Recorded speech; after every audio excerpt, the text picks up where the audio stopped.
Hey, what's going on, guys? Jeff's Reef Tank here with an update on my new tank. This is a tank that Rico from Rico's Aquarium used to have, and it's my upgrade for my 300-gallon office tank that I've had set up for a while now. And I just want to give you guys a rundown of where everything is now and the progress of it. I know it's long overdue, but definitely want to give you guys an update. It's been a while, so yeah. So basically, what I did was the stand that Rico had that came with the tank pretty much was 10 inches lower. So I wanted to be able to have the tank higher up because I'm 6'6". I definitely want to have it higher up and also just easier to view and everything like that. And it just definitely more comfortable for me to have something that matches my old tank's height. So you can see the old tank is still there, same spot. We moved that as we set up the new tank.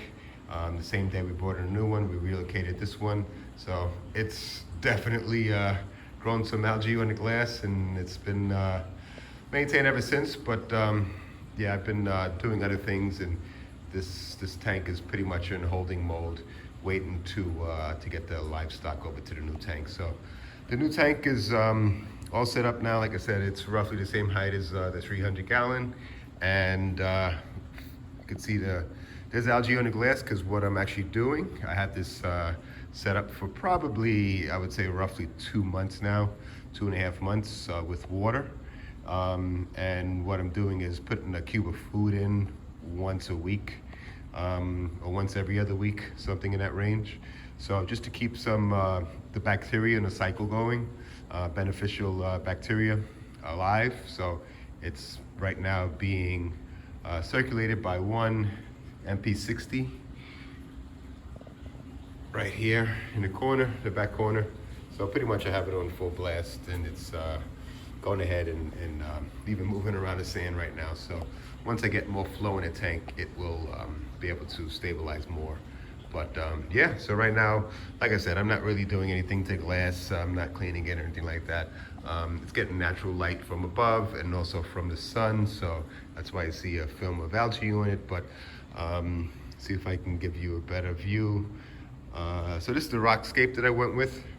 I went ahead and I had 2 tables set up here, and this is where I laid out all the rock that I had, and I got a lot more shelf rock.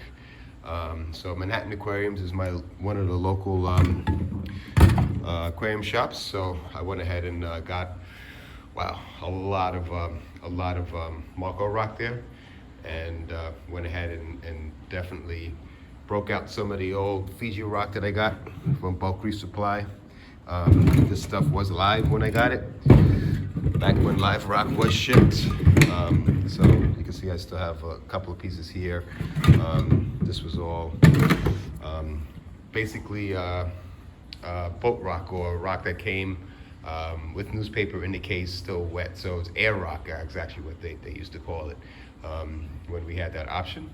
So, but yeah, I pretty much laid everything out. I had a template of the layout of the tank, and I want my corals to grow up and out.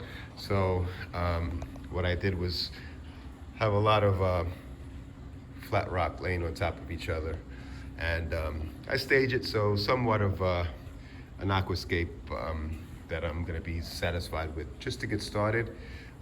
Right now I plan on putting another piece up against the back wall there, and anything else, even if I make another assembly, I'll be able to place it right on top, and with not much work.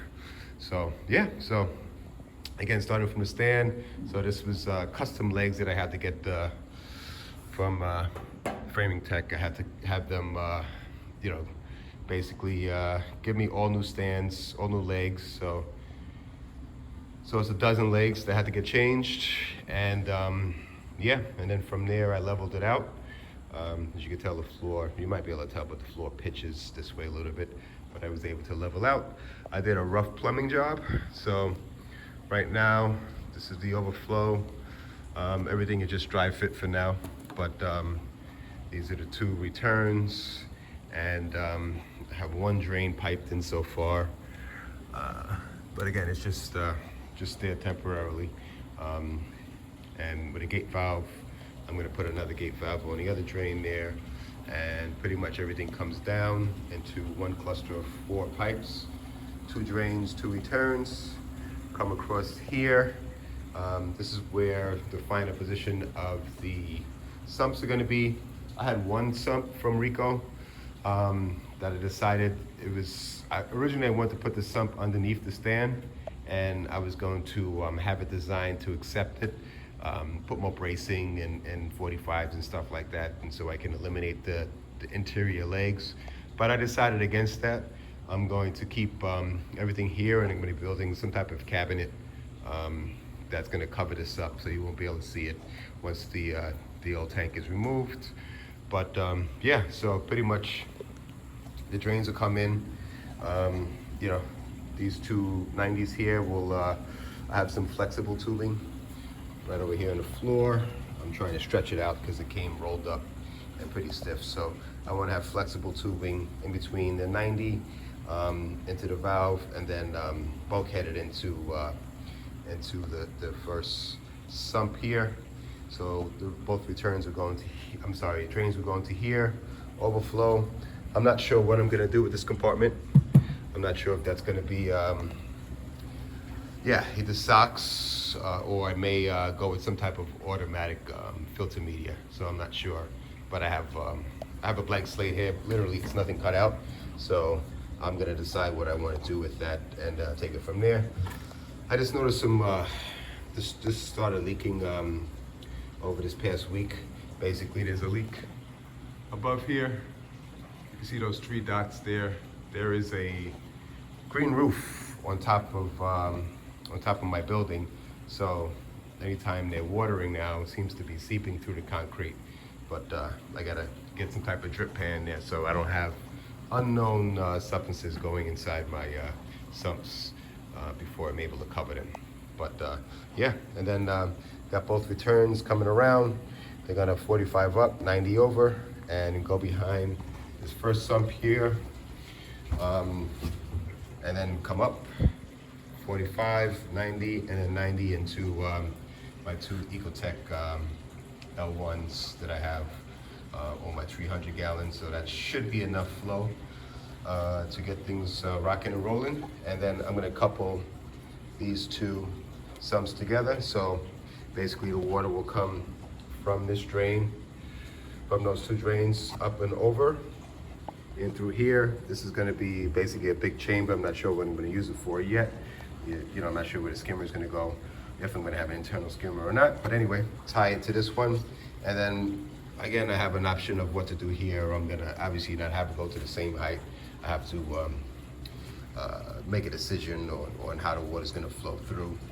But yeah, it's gonna flow through, and then that last chamber will be auto top off sensors and all that good stuff, and then it goes back to the main tank. So yeah, so then this is the frag tank that I was using for a while. Again, just something I'm keeping up and active. But yeah, so you can see one of the reasons I'm glad I'm shutting this one down. These are all Astorina starfish, so they have taken over that tank big time. So one of the difficult decisions to make is just in reality, from my understanding and from what the other reefers are saying, that I have this experience. It really doesn't pay to transfer corals from one tank to the next, because you will be transferring any issues from one to the next. So that was a little tough for me to have to swallow, but I think that's the way I'm gonna be going. Yeah, so you start fresh, and I'm gonna be quarantining everything, and yeah, start with frags. So it's a long haul, but getting different types of coral in there and setting up and having this tremendous water volume is definitely something I'm looking forward to. Yeah, and then in the back I have just received 2 mega or size super large water containers. They're towers, so that's enough to hold several hundred gallons. I think it's 300 each or somewhere in that range, each tank. So I'm gonna have one for RO water, and the other one is gonna be for salt. So, yeah, so that's about it for the update, guys. These are Radeons Gen 5s, and I will be, let's put it this way, I'll be upgrading the lighting for the new tank. So should be interesting. So anybody who may want some Radeon Gen 5s in the New York City area, really prefer not to ship anything. You can message me and just get in touch with me and see what we do to work something out. I will be keeping some of them just for the frag system, but yeah, just something to think about. And that's on my next update. But for now, everything is dry fitted. I need at least probably 2 weekends to get everything up and connected and flowing, but I'm close. And yeah, looking forward to transferring the light stock over to the new tank and yeah, taking it from there. So this is an update that I know is long past due, but I just want to make sure I let you guys know what's happening, what's going on. So yeah, all right. Catch you on the next update. Thanks for following along, guys, and look forward to giving you a real update with some water flowing the next time you see one of my channel updates. All right, talk to you soon.